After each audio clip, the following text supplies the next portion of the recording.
السلام عليكم ورحمة الله وبركاته. نحمده ونستعينه ونستغفره ونؤمن به ونتوكل عليه ونعوذ بالله من شرور أنفسنا ومن سيئات أعمالنا. من يهده الله فلا مضل له ومن يضلل فلا هادي له. ونشهد أن لا إله إلا الله وحده لا شريك له.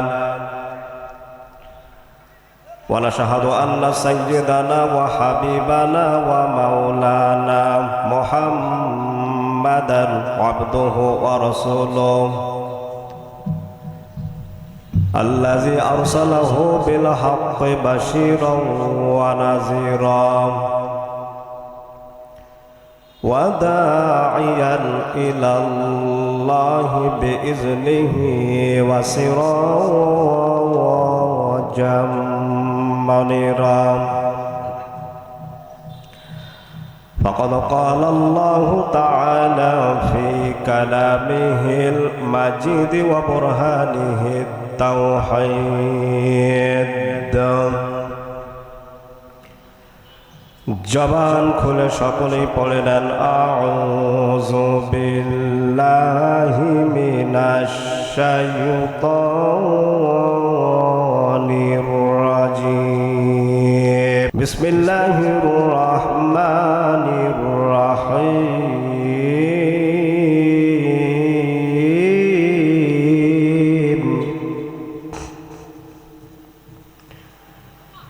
ইয়া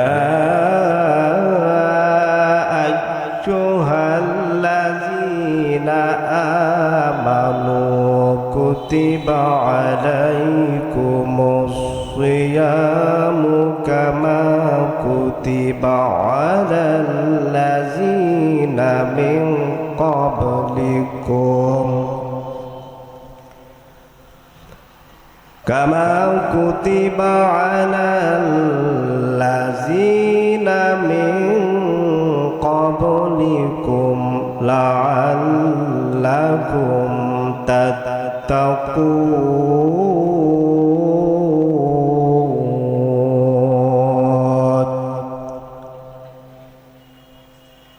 وقال الله تعالى في شان أخرى شهر رمضان الذي أنزل فيه القرآن هدى للناس وبينات من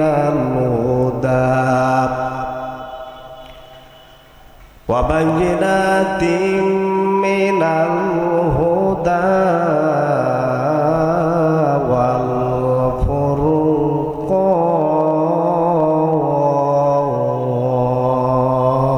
والفرقان. صدقت يا ربنا. عن أبي سعيد الخدري رضي الله تعالى عنه قال قال رسول الله صلى الله عليه وسلم من صام يوما في سبيل الله بعد الله وجهه عن النار 70 خريفا. رواه البخاري. وقال الله تعالى في شان حبيبه إن الله وملائكته يصلون على النبي يا أيها الذين آمنوا صلوا عليه وسلموا تسليما. اللهم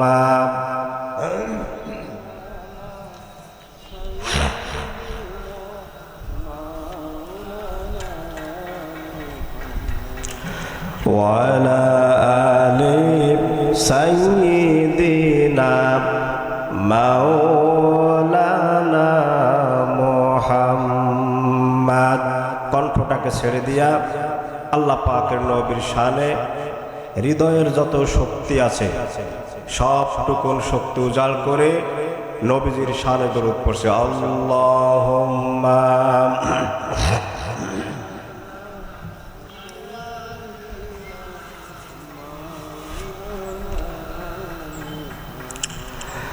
ওয়ালা আলি সাইয়্যিদিনা মাওলানা মুহাম্মদ।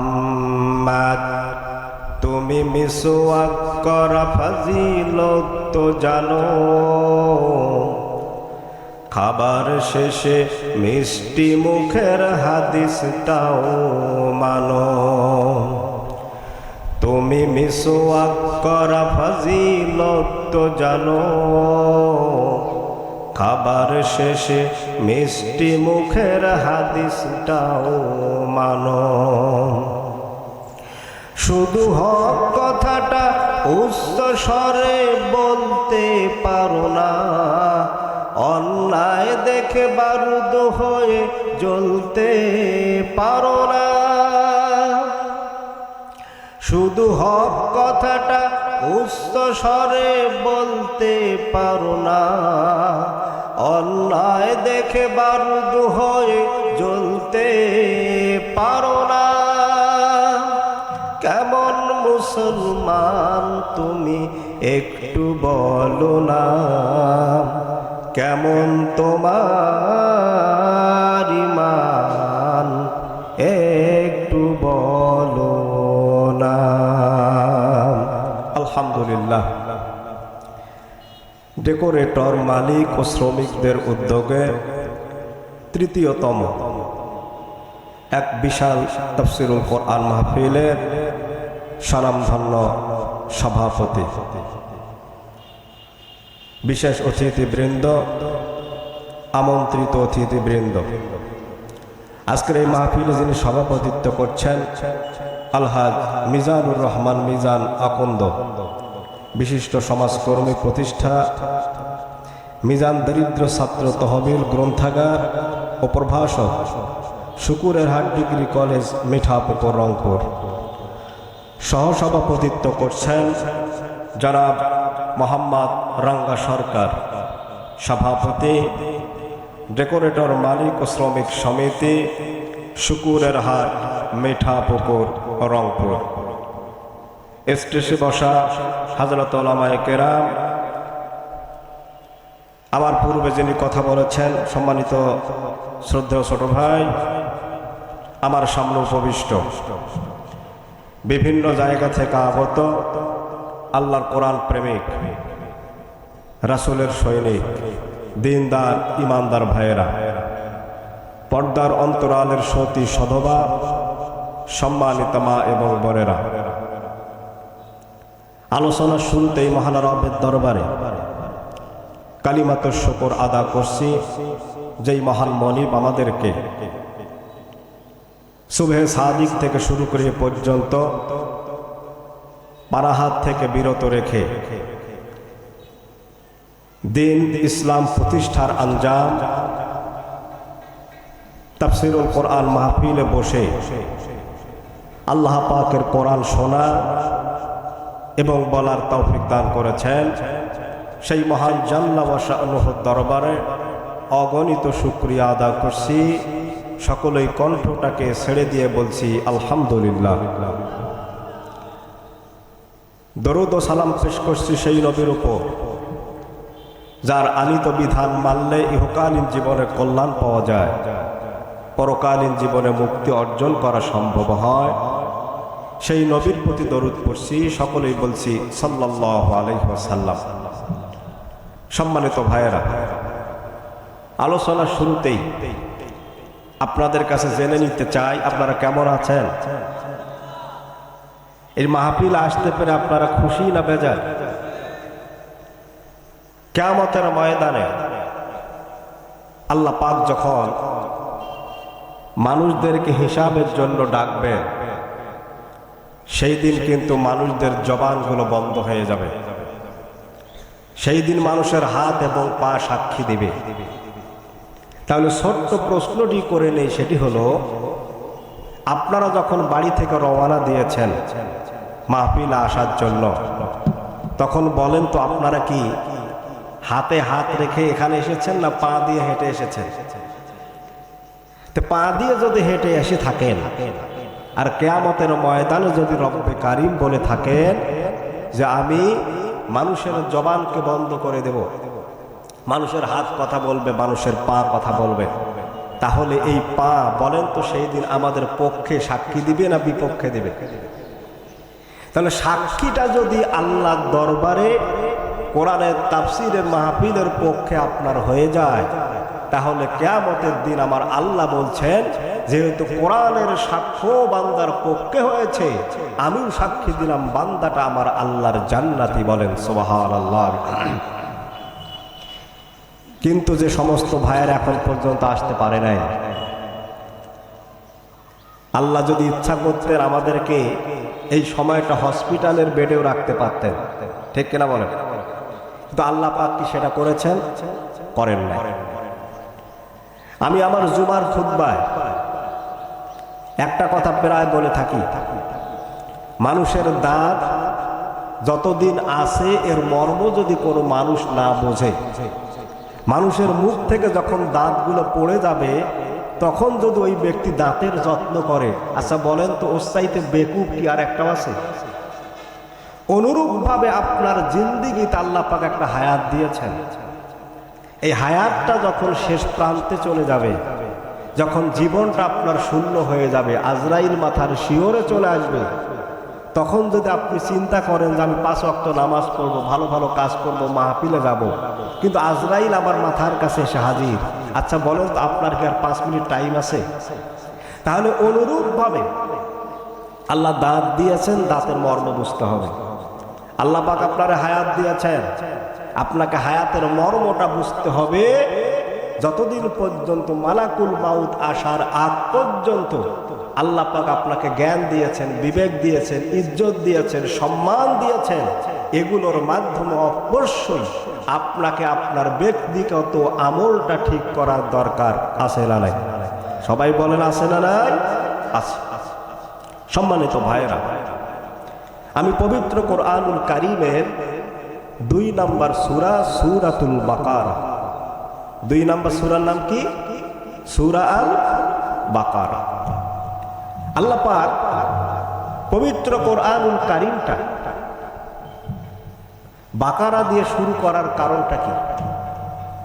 যার অর্থ হলো বকনা গাভী, কিন্তু আল্লাহ পাক শুরু করলেন সূরাটা সূরার বাকারা দিয়া, মানে গরু দিয়ে শুরু করলেন। কেন? কারণটা কি? কারণটা হলো সূরা বাকারা দিয়ে শুরু করলেন আর মানুষ দিয়ে আল্লাহ পাক সূরা শেষ করলেন সূরা আন-নাস। এর অর্থ হলো এই কোরআনুল কারীমের ভিতরে যারা ঢুকতে পারবে, বুঝতে পারবে, ব্যক্তিগত আমলটা যারা ঠিক করতে পারবে, আল্লাহ পাক বলেন গরুর চরিত্র থেকে ওই মানুষটাকে কোরআনের বদৌলত আমি আল্লাহ পাক মানুষ রূপে বের করে দিয়ে দেবো। সুবহানাল্লাহ। তাহলে এই কোরআনুল কারীমটা পড়ার দরকার আছে না নাই? আছে। তাহলে বলছিলাম যে আমি সূরা 2 নম্বর সূরা আল বাকারা, এখান থেকে আমি 183 নম্বর আয়াতে কারিমা এবং 185 নম্বর আয়াতে কারিমা আপনাদের সামনে আমি তেলাওয়াত করেছি। সূরা আল বাকারায় আল্লাহ পাক 286টি আয়াত দিয়েছেন। কতটি আয়াত দিয়েছেন? 286 আয়াত। তার মধ্য থেকে আমরা পড়েছি 183 আর 185 নম্বর আয়াত।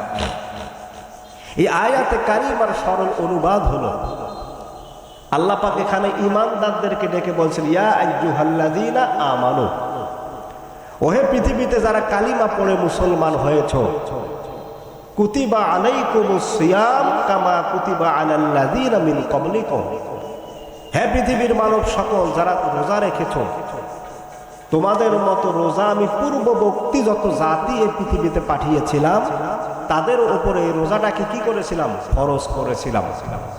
কেন? লাআল্লাকুম তাত্তাকুন, আল্লাহ পাক মুত্তাকির যত কথা বলেছেন কোরআনুল কারিমে, তন্মধ্য থেকে আল্লাহ পাক বলেছেন মুত্তাকি হওয়ার অন্যতম মাধ্যম হলো রমজানুল মুবারকে রোজা রাখা। বলেন সুবহানাল্লাহ। আরেক জায়গায় 185 নম্বর আয়াত আল্লাহ পাক বলেছেন শাহরু রমাদান আল্লাযী উনজিলা ফীহিল কুরআন।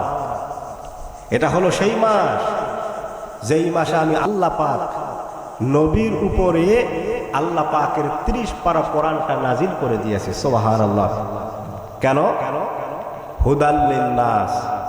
এই কোরআনের সংস্পর্শে যদি কোনো হিন্দু আসে, কোনো বৌদ্ধ আসে, কোনো খ্রিস্টানও আসে, যদি কোরআনটাকে মানতে চায়, বুঝতে চায়, আমার আল্লাহ পাক বলছেন অবশ্যই ওই মানব সম্প্রদায়কে আমি আল্লাহ পাক কোরআন দিয়ে হেদায়েতটা দান করে দেব। সুবহানাল্লাহ।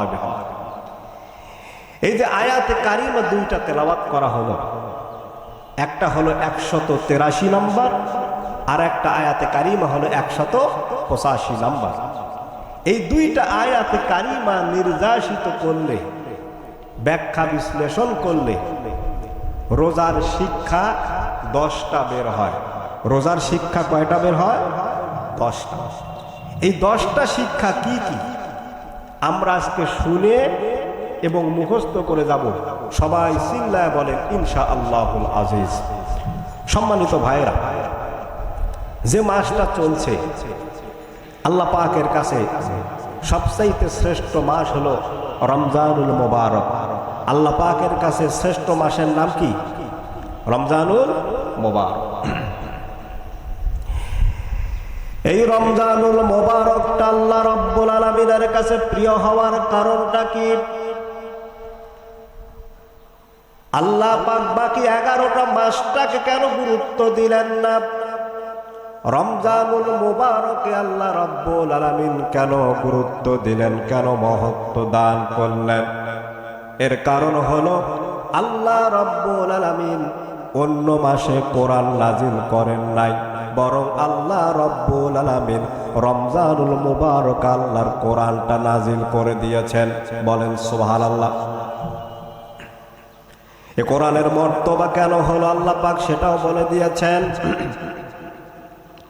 আল্লাহর নবী যখন বিদায় হজের ভাষণ দেন, নবীজি উপস্থিত যত সাহাবায়ে কেরাম যেই দিন বিদায় হজের ভাষণে উপস্থিত ছিলেন, আল্লাহর নবী সকলকে বলেছিলেন আজকে এখানে যারা তোমরা উপস্থিত আছো অথবা যারা এখন পর্যন্ত উপস্থিত হতে পারে নাই, আজকে আমি তোমাদের কাছে দুইটা জিনিস রেখে যাচ্ছি। একটা হলো আল্লাহর কোরআন, আর একটা হলো নবীজির হাদিস। এই দুইটা যারাই মানতে পারবে, যারা আঁকড়ে ধরতে পারবে, আল্লাহ রাব্বুল আলামিন বলেন স্টিম রোলার চালাইলেও ওই ব্যক্তিটাকে কখনোই ইসলাম থেকে পদভ্রষ্ট করা সম্ভব নয়। শুধুমাত্র তাই নয় মুসলমানেরা, আল্লাহর নবী বিদায় হজের পরে এই দুইটা কথা বলে যাওয়ার অর্থটা কি দাঁড়ালো? আপনি আপনার পারিবারিক জীবন থেকে শুরু করে আপনার রাষ্ট্রীয় জীবন পর্যন্ত আপনি কিন্তু কোরআন নবীজির হাদিসের বাহিরে যেতে পারবেন না। আল্লাহ পাক আপনাকে একটা নির্দিষ্ট সীমারেখা তৈরি করে দিয়ে দিলেন। এই নির্দিষ্ট সীমারেখার বাহিরে আপনি চাইলেও যাইতে পারবেন না। যদি আল্লাহর ভালোবাসাটা, নবীজির ইতাআতটাকে যদি আপনি বিদায় হজের ভাষণের আগলে আপনি যদি গ্রহণ করতে পারো, আল্লাহ রাব্বুল আলামিন বলেন ওই বান্দার জিন্দেগীর সব গুনাহ খাতা আল্লাহ পাক মাফ করে দিয়া দিবেন। বলেন সুবহানাল্লাহ। এবার কোরআনে কারিমের দলিল জানান, কুল ইন কুনতুম তুহিব্বুনাল্লাহ ফাত্তাবিউনি ইউহিব্বুকুমুল্লাহ ওয়া ইয়াগফির লাকুম যুনুবাকুম ওয়াল্লাহু গফুরুর রহিম।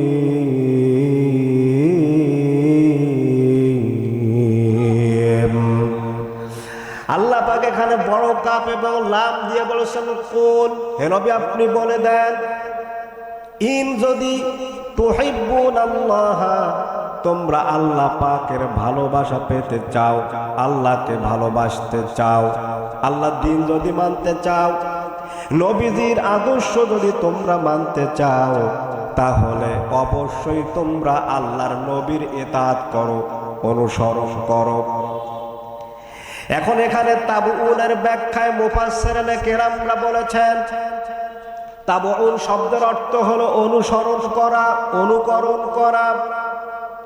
তাহলে আল্লাহর নবী তায়েফের ময়দানে মার খেয়েছেন কি খান নাই? বলেন বলেন।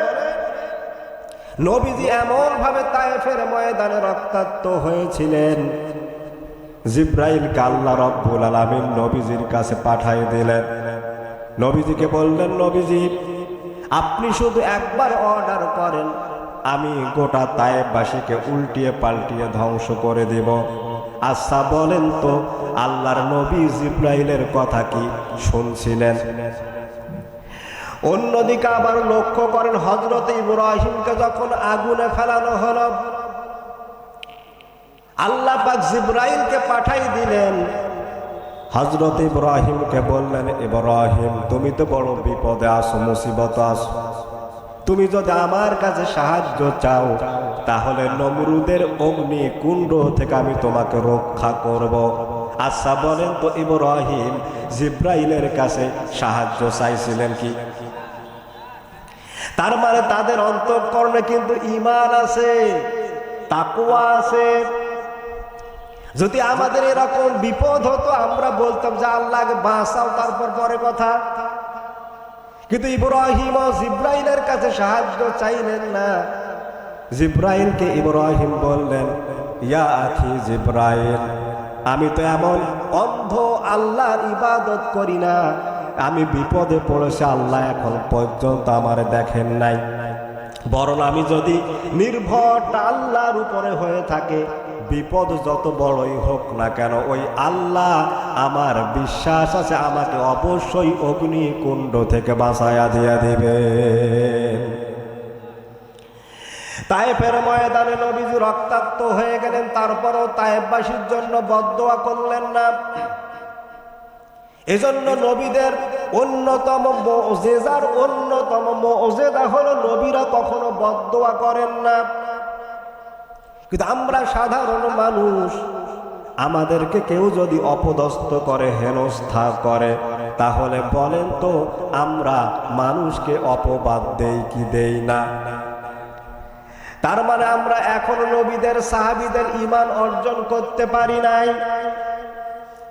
এজন্য রব্বে কারীম বলছে, তাবউন শব্দের অর্থ হলো অনুসরণ করতে হবে নবী, তার সাহাবায়ে কেরাম, তাবে তাবিঈনদেরকে। তাহলে আপনার ফায়দাটা কি হবে? ওয়ায়াগফির লাকুম যুনুবাকুম ওয়াল্লাহু গফুরুর রহিম। আল্লাহ পাক বলেন, হে পৃথিবীর বান্দারা শোনো, যদি আল্লাহ পাককে ভালোবাসার নিমিত্তে কোন বান্দা যদি আল্লাহ রাব্বুল আলামিনকে ভালোবাসার নিমিত্তে নবীকে ভালোবাসতে পারে, আমি আল্লাহ পাক গ্যারান্টি দিয়ে দিলাম, ওই বান্দার জিন্দেগীর যত গুনাহ আছে সব গুনাহ খাতা আমি আল্লাহ রাব্বুল আলামিন বান্দার মাফ করে দিয়া দিব। এই বিশ্বাসটা কি হয়? বলেন বলে বিশ্বাস হয়।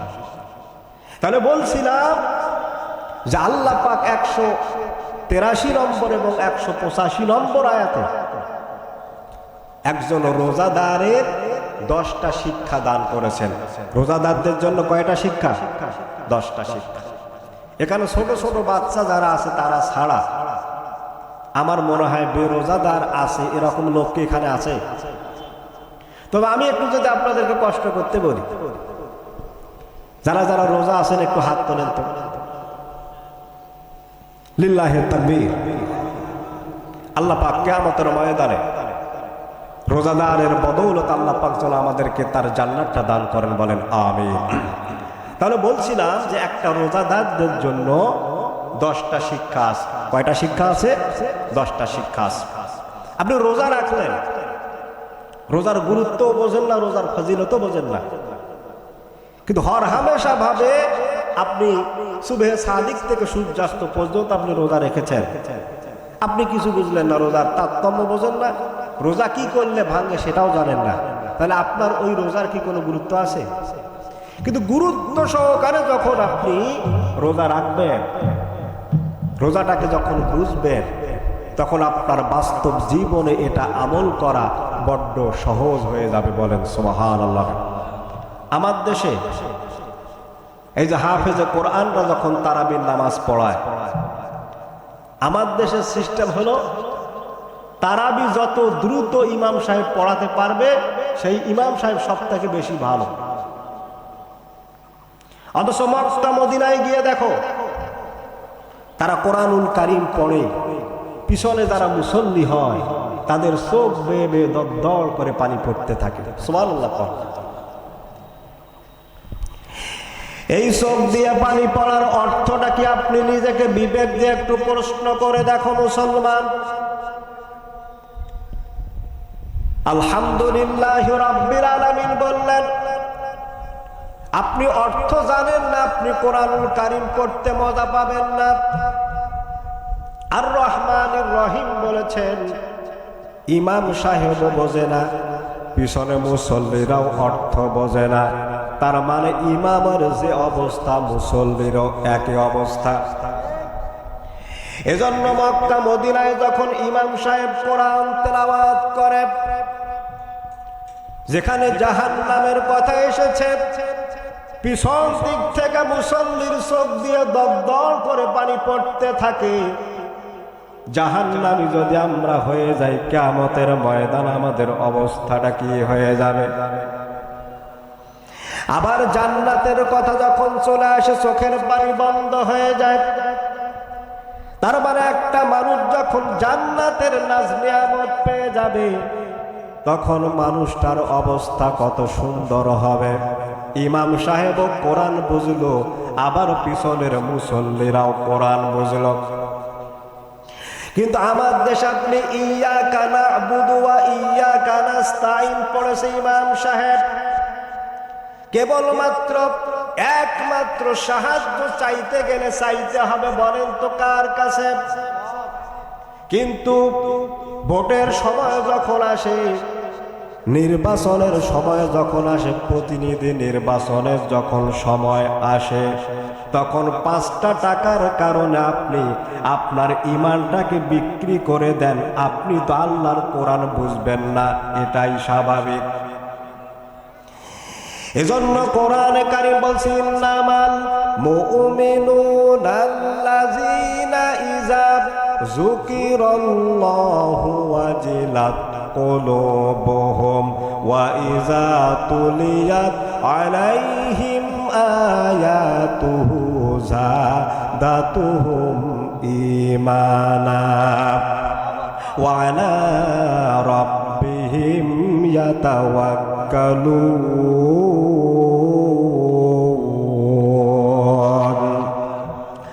আল্লাহ পাক সূরা আনফালের 2 নম্বর আয়াতে বলেন, মুমিন তো হলো তারাই ইজা যুকিরাল্লাহু ওয়াজিলাত কুলুবুহুম, যখন তাদের সামনে কোরআনটা তেলাওয়াত করা হয়। ইমাম সাহেব যখন ইয়্যাকা না'বুদু পড়েছেন, পিছনের মুসল্লিও তখন ইয়্যাকা না'বুদুর অর্থ বুঝেছেন, তখন ইমাম সাহেব যেমন উপকার পাইল, পিছনের মুসল্লিও কিন্তু সমান উপকার পাইল। তাদের আমলের জিন্দেগিটাও কিন্তু একদম সুন্দর হয়ে গেল। অনুরূপভাবে তাদের ঈমানটাকে আল্লাহ পাক বৃদ্ধি করতেই থাকেন। ঈমানের বৃদ্ধিটা একটা মুসলমানের শেষ পর্যন্ত পৌঁছার অর্থ হলো, মানুষটার কাছে 1000 কোটি টাকাও যদি কেউ তাকে ঘুষ প্রদান করে, সেটাকে উপেক্ষা করে ওই ব্যক্তি দুনিয়ার কোনো সম্পদের দিকে তাকাবে না, বরং ওই লোকটার অর্থই হলো কেবলমাত্র নির্ভর করবে পৃথিবীর মানুষের উপরে নয়, নির্ভর হবে আল্লাহর উপরে। ঠিক কিনা বলেন? কিন্তু আমার দেশে হলো কোরআন পড়ে কিন্তু বোঝে না, এজন্য তো আমাদের আমলের জিন্দেগিতে সমস্যা। সূরা ইখলাস আপনি পড়লেন, ইখলাস আল্লাহ পাক তাওহীদের কথা বলেছেন, একত্ববাদের কথা বলেছেন। কুল হুয়াল্লাহু আহাদ, আল্লাহ এক এবং একক। কিন্তু আমার দেশের মুসল্লিরা ছোট কাপ এবং লাম একখানে করিয়া পড়ে, মানে এক আল্লাহকে ওরা খাইতে যায়। তাহলে হেদায়েত পাইতে গেলে রোজার অরিজিনাল শিক্ষা যদি আপনি পাইতে চান, কোরআনুল কারীমের সূরা আল বাকারা 183 এবং 185 নম্বর আয়াত থেকে আপনাকে রোজাদারের 10টা শিক্ষা অর্জন অবশ্যই করতে হবে। বলেন ইনশাআল্লাহুল আজিজ। রোজাদার ব্যক্তির 1 নম্বর শিক্ষা হলো, এই রোজা মানুষকে তাকওয়া অর্জন করতে শেখায়। কি অর্জন করতে শেখায়? তাকওয়া। তাকওয়ার 2-1টা অর্থ বলে আমি আমার মূল তাফসিরে চলে যাই। সেটি হলো, তাকওয়ার আবিধানিক অর্থ হলো বেছে বেছে চলা, নিজেকে কোনো জিনিস থেকে আড়াল করে চলা। অর্থাৎ এখানে আমি এই যে তাফসির করছি, তাফসির যখন আমার শেষ হবে আমি স্টেজটা ছেড়ে কিন্তু নেমে যাব।